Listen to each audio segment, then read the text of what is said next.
ನಾನಿಲ್ಲಿ ದೋಸೆ ಮಾಡೋದನ್ನು ಹೇಳ್ಕೊಡ್ತಾ ಇದ್ದೀನಿ. ರವೆ ದೋಸೆ. ಬೇಗನೆ ಈ ದೋಸೆನ ಮಾಡ್ಕೊಬಿಡ್ಬೋದು. ಕಡಿಮೆ ಟೈಮಲ್ಲಿ ಈ ದೋಸೆನ ರೆಡಿ ಮಾಡ್ಕೋಬೋದು.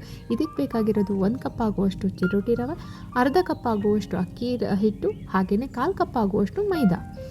ಇವಾಗ ನಾನು ಅದಕ್ಕೆ ರುಚಿಗೆ ಬರಲಿಕ್ಕೋಸ್ಕರ ಏನು ಮಾಡ್ತಾಯಿದ್ದೀನಿ, ಸ್ವಲ್ಪ ಹಸಿ ಶುಂಠಿ, ಅದರ ಜೊತೆಗೆ ಕೊತ್ತಂಬರಿ ಸೊಪ್ಪು, ಕರಿಬೇವು ಮತ್ತು ಹಸಿಮೆಣಸಿಕಾಯಿ ಹಾಕ್ಕೊಳ್ತಾ ಇದ್ದೀನಿ ಸ್ವಲ್ಪ. ಹಾಗೆ ಅರ್ಧ ಈರುಳ್ಳಿ, ಹೆಚ್ಚಿರುವಂಥ ಈರುಳ್ಳಿ ಹಾಕ್ಕೊಳ್ತಾ ಇದ್ದೀನಿ.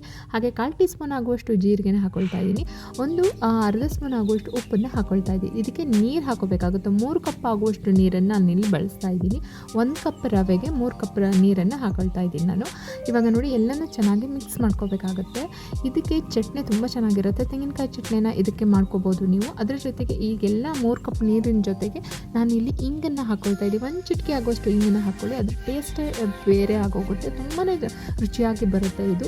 ಇವಾಗ ಏನು ದೋಸೆ ಹೊಯ್ಬೇಕು ಅನ್ನೋ ಹೊತ್ತಿಗೆ ನೀವೇನು ಮಾಡಬೇಕು ಅಂದರೆ ಒಂದು 5 ನಿಮಿಷಗಳ ಕಾಲ ಇದು ಮಿಕ್ಸಿಂಗಲ್ಲಿ ಕರೆಕ್ಟ್ ಆಗುತ್ತೆ.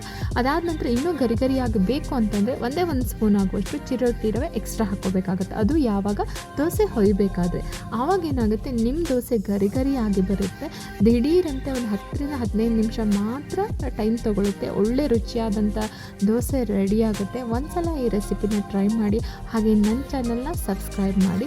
ತುಂಬ ರುಚಿಯಾದಂಥ ದೋಸೆ, ಕಡಿಮೆ ಟೈಮ್ ಆಗುವಂಥ ದೋಸೆನ ಒಂದ್ಸಲ ಟ್ರೈ ಮಾಡಿ ನೋಡಿ.